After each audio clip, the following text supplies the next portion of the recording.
Now, welcome back to the Trusted Visions Weekly Podcast. This week, we're going to wrap up the monthly series that we've been covering of past, present, and future, and how the industry has evolved, how it continues to evolve, and what you as a broker-dealer owner, executive, financial advisor, enterprise, or OSJ what you can do to protect what you've built and what you should be doing. So we're going to wrap this series up and starting with Shaun, kind of doing a recap. We've talked about a lot over this last month because this is a big topic that we could probably go months talking about on a weekly basis. But, recapping, if you could recap for everybody watching, Shaun, of what we've kind of discussed and how the industry has evolved, I think that would be helpful. Sure. First of all, good morning, team. And definitely thanks to all of those who are tuning in right now online. But this month, we covered several great topics that have influenced the direction of our industry. As you mentioned, we talked about where our industry was and where our industry is going, starting with the significant increase of consolidations through mergers and acquisitions. I think Deb alluded to earlier this month that FINRA's latest total of broker dealers is about 3,500, down from 4,700 just a decade ago. So you're looking at over 100 broker dealers per year that are no longer in business, potentially due to mergers and acquisitions. This shift has definitely reshaped the landscape to a huge degree. And therefore, a firm like Trusted Visions is very useful for due diligence, which leads to another topic that we discussed, which is having a plan B. We looked at the importance and significance of an advisor to have a plan B. As I always mention to advisors, listen, you built the practice. These are your clients. They trust you, and you shouldn't allow a broker dealer to dictate the type of service, the type of pricing, and the type of culture you receive for your clients. Having a plan B really puts you in the driver's seat, so to speak. And a plan B, oftentimes throughout my 20 years, a plan B can sometimes become plan A pretty quickly. So therefore, it's always a great idea to have that in your back pocket. We also touched a great deal on the significant regulatory policy implementations that have surrounded our industry over the past several years, primarily the DOL, but also Reg BI, and it's really changed the broker-dealer landscape. With DOL, we saw broker-dealers allocate millions of dollars just to prepare for supervisions of these policies. And I expect more policies, I know we touched on that as well, to occur here in the future. It seems like anytime there's new administration, the financial services industry always goes under the microscope. So I would not be surprised if something evolved from there, which leads to another topic we discussed, which was simply the how the industry has evolved. And efficiencies of scale, is no doubt about it, have been rewarded for larger firms with greater profits. And that is why you see the number of mergers and acquisitions out there. So that has definitely trickled down to involvement in technology, or the evolution of technology rather, products, as well as supervision. So we touched on a lot of topics. Hopefully I condensed it, and so the viewers can know exactly what we spoke about. And if you want to take a look at some of our previous weeks, feel free to do so. But great month of conversation, and I'm happy to be a part of it. Yeah, and thank you for that, for Shaun. I mean, really the purpose of these podcasts are to bring educational and expertise to topics that many advisors, financial professionals think about, but don't know where to go. So great having you, great to have the team together. David, now we're going to kick it off to you. And when we talk about past, present, and future, where we're seeing, I would say 2020 and now going into 2021, a lot more advisors want that financial stability, so to speak, of that large scale broker dealer that Shaun talked about, but they don't want to get lost in the shuffle and just be a number. So we're seeing more and more having greater interest in being part of a larger OSJ, regional OSJ, or enterprise. Can you talk from your experiences as to why you think that's happening and the advantages to advisors? Absolutely. I think, as you stated, and so did Shaun, when we start talking about having that plan B with your current broker dealer and how important that is, it's the same thing when it comes to partnerships. When we're looking at the evolution of our business, we started, when you look about the consolidation of broker dealers out there, everybody was looking for that mom and pop broker dealer, that regional broker dealer that would fit their needs and get economy of scale and had the personal experiences and everything that went along with that. That really the evolution has changed to partnerships now. You're not going to find those mom and pop broker dealers. Those are long past us at this point. So when you're looking at partnerships, you've got to consider that as what it was 10, 15 years ago. It's either looking at your overall practice and either partnering with somebody else to bring economy of scale, everything else that goes along with it, but also partnerships with regional OSJs, and enterprises. And when you're looking at that, you can kind of, if you're doing the right homework and doing the right due diligence, you're going to find that's kind of what you're looking for. You're looking for, we've got a broker dealer partner, we've got the technology, we've got all the infrastructure in place with that broker dealer partner. Now you're trying to find that personal home, some place that's going to have, really kind of the aligns with your principles, your practice, and is going to give you the benefits of capitalizing on your payouts and your pricing and everything that goes along with it. So now you've really got to take a step back and say, when people start talking about partnerships and looking at OSJs and looking at branches and enterprises, you really need to take a step back and realize it's not what it used to be. People get a little scared about that. It's like, no, I want to be an independent financial planner. I want my own practice. You can still have that, but have that partnership in place that's going to allow you to utilize and capitalize on that big broker dealer partner that you may be working with in the background, but you've got that branch, you've got that OSJ, you've got that partnership or the enterprise that's going to basically help you build your business and give you that mom and pop kind of feel, or give you the availability to be a part of something a little bit smaller, so you don't feel like you're that one little fish in that big giant pond. And where you really need the help is working with a third party recruiter that can help you make those introductions. It's a little bit harder to find a good quality OSJ or branch or enterprise out there if you don't really know how to search for that. It's not like looking for a broker dealer where they're out there. They're a little bit more difficult to find. And really kind of piggyback on that a little bit, I know I'll kind of push it over to you, Shaun. You may have a couple of follow-up, especially on the enterprise side, because I know you've done a lot of work on that side. Absolutely, absolutely. And thanks, Dave. And I will preface my comment by saying all OSJs are not created equal. However, I spent time at a broker dealer that was very OSJ centric. And because of that experience, I was able to work with some awesome OSJs.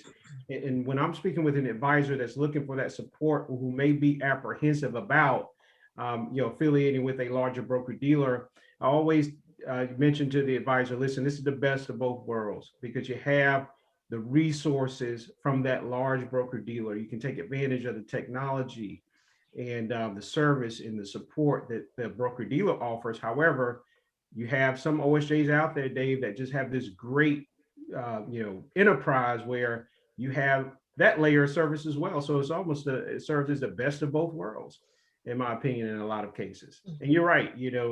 Sometimes it's tough to find, and you definitely want to, partner with, third parties such as Trusted Visions to just really navigate those waters. Yeah, and I think one area there is it also gives an advisor, in addition to the added layer of support, the ability to take advantage of their payouts and pricing of a larger entity. Now, Shaun, I know I'm going to ping this back at you for 1 second, just from an opinion standpoint, because I've seen it several times in my career. What is your opinion or advice to advisors joining an OSJ?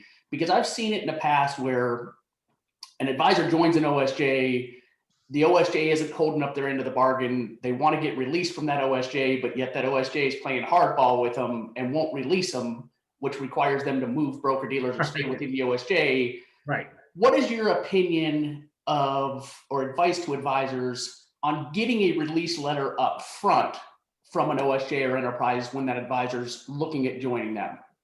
Well, I think that's a great idea, but taking it a step further, I believe that before an advisor partners with an OSJ, you want to make sure that relationship is there. And the way you do that is by, obviously a number of conversations. If you can, a face-to-face meeting. I know we're in a very high tech world where OSJ may be on the other side of the country, but you definitely want to get that feel for the OSJ. And I do encourage any advisor to speak with existing advisors within the enterprise. Make sure you make those calls and get an understanding of how this individual supervises how they conduct business. But I do agree. I've seen that happen a few times in my case, with, just from recruiting, where an advisor joins an OSJ. It was all swell, prior to the affiliation, and then months later is a phone call. Hey Shaun, I'm not sure if I can work with this OSJ. Yep. Now, some broker dealers have some great policies in play where an OSJ can't hold you captive. If it's really getting out of hand, you can leverage the broker dealer and move to another OSJ, or in some cases, the broker dealer may allow you to report directly, to the firm.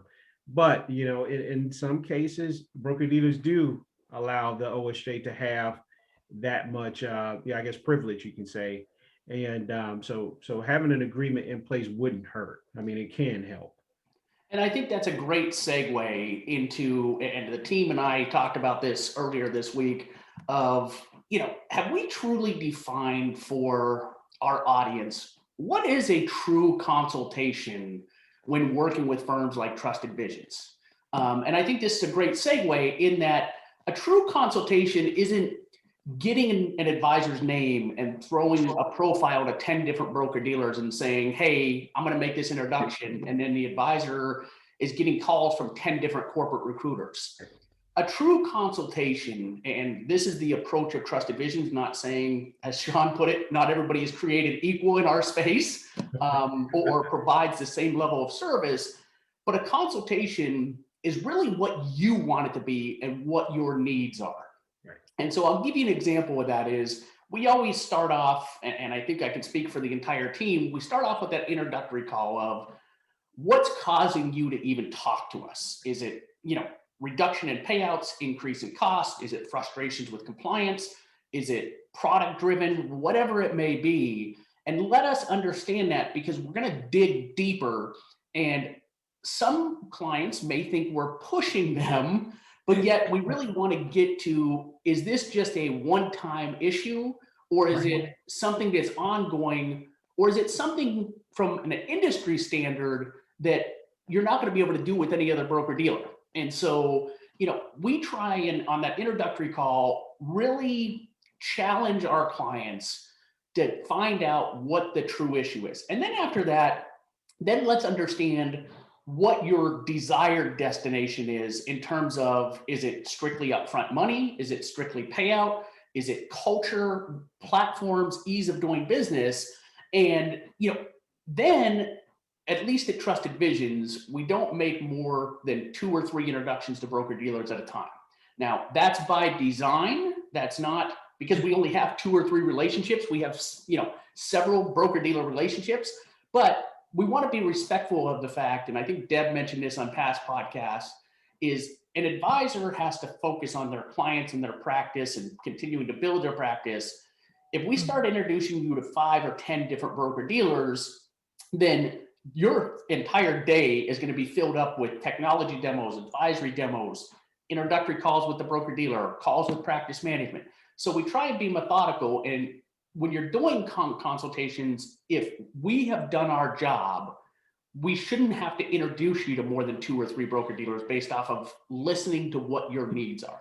Right. In addition to that, to Shaun's point, we try and ensure we're keeping you out of harm's way and asking those questions that you either forget to ask or don't know to ask. So that prime example of, to a broker dealer, what is your policy if I join an OSJ and it doesn't work out? And making sure that we're asking those type of questions. In addition, and again, when I say this is something that is really designed for you, by you, you tell us how much support you want. I mean, I know that we've went into home office visits before with advisors or OSJs or enterprises. We went to meet with advisors and their reps within their group. It's really up to you. It's not that we're trying to micromanage the process, but it's one where we are trying to be part of the process to make sure that we're helping you make the best decision possible for you. Lastly, on the true consolidation or consultation is, in my opinion, if you're working with a firm or a recruiter that is strictly 8 to 5, and if you have a question, because it never fails, we've all seen it, they have a question at 7 o'clock at night, that you're available. And I just had a call with a client last night at 7:30 because they're really trying to push to make their transition by early May. And they were getting a little bit worried or stressed about where they were in the process. If you're working with a consultant, then if they're doing their job, they are accessible and they respect the fact that you're trusting your livelihood, your clients, and your practice in our hands. So anything to add on the consultation side of it, team? Oh, good. Great. So Deb, we're going to ping the hard one off to you because you're the most experienced on the team. Right. I'm sure after this month, a lot of advisors are saying, okay, all of that content and data is phenomenal, but what does it mean going into the future? And so, not that we can ever predict what's going to happen, but with the consolidation that Shaun talked about in the industry, where do you see the industry going forward? Well, to me, it gave me the easy one, and it's nice to be back with you all again. I missed a couple of weeks, so and great job, everyone else, on the topics that you covered already. I was just going to start it out by saying, where's the future? More of the same, right? I mean, you're going to continue to have regulations, which is going to continue to compress revenues with the firms, right? Decrease those revenues, which is going to what? Continue to have more consolidations and more acquisitions. I mean, there's no way around when you look at the landscape that you don't continue to see this path, right? I mean, here we are so going into May, you've had at least, I think there's been 4 major, some major, a little smaller broker dealer acquisitions. And there's been probably like over 30, RIA acquisitions, right? You have, the TD Schwab merger. I mean, it's interesting to me that it's across the board, right? So when we talk about the future, it's not just about the broker dealers. It's the financial service industry as a whole that is continuing to shrink, everyone, or consolidate, whether it's technology firms, product providers, insurance companies. It's across the board, right? Because as again, regulations affects our industry as a whole. Right. So it's not just the broker dealer. So I will not go down a rabbit hole on that. I promised I was going to really just kind of say those 3 things and be done with it. But here's what you're seeing. So the future, in my opinion, and what you see is the continuation of the same. But also, what does that mean? You're going to continue to, and I love the talk about the OSJ enterprises because I was going to mention that, because here's what you're seeing. As you continue to see that compression consolidation, you are going to continue to see those advisors that are saying, okay, well, I don't want that bigger firm, or wanting to get a small firm feel underneath the umbrella of a large stable firm, right? Because that's what you're looking at. So, and I want to choose who I go with, right? I don't want to go into a firm and be said, well, you're going to go in this region, or you're going to go underneath this OSJ. You want to have a choice and a say in who you partner with. So David and Shaun did a fantastic job about talking about all of that. And I think you're going to continue to see more of that. And there are phenomenal firms that we've worked with over the years and that we know that are continuing to grow, right? And what they're doing is they're providing that very high touch customer service, practice management, compliance piece that, again, as advisors say, man, it's continuing all the same. Here's a way for them to kind of shelter themselves, if you will, for lack of a better way to say it, and be part of something. And again, yet have that financial stability of those larger firms. I mean, it's really exciting when you think about it from one standpoint, and this is when you have someone like myself that's been doing this for too long, it is, you don't like change. And yet what I've had to get accustomed to over the years is there's one thing, and I've said it before, Jeremy, but the one thing that is inevitable and we can guarantee in our industry, as a person advisors say, is that there will be change. Right. And so again, it's one of those things that we can go on and on. I think the team covered it, but that's really my points: continuous regulations, continued compression, more acquisitions, and the path that I think that advisors might be choosing to look at. Yeah, and that's a good point, Deb. I think, and to Shaun's point as well, is the financial services industry isn't necessarily just impacted by FINRA and the SEC. It's impacted by governmental issues. I mean, if you look at this proposed capital gains tax, when you're a small broker dealer, now there's debate whether that's going to get retroactive to January 1 or take effect into October. But if you're potentially looking to sell your broker dealer, that could take your profits down by 20-30% if that truly goes through. And so working with firms like Trusted Visions to help understand where you're going, because we try and keep a pretty solid, amongst the four of us in our nearly 100 years of experience, we try and keep a pretty steady pulse on the industry. If one of us don't know about it, the other ones find out about it. And so I thank the team for this month's topic. We'll be rolling into a new topic next week. For those of you that are listening or viewing this podcast, should you want to just have a confidential consultation, please don't hesitate to go to trustedvisions.com. Right on the front page, there is a schedule a consultation. One of us would love to just have a conversation with you, just understand your current situation, and even just put together a plan B. So trustedvisions.com, there on the front page, there's a link for a consultation.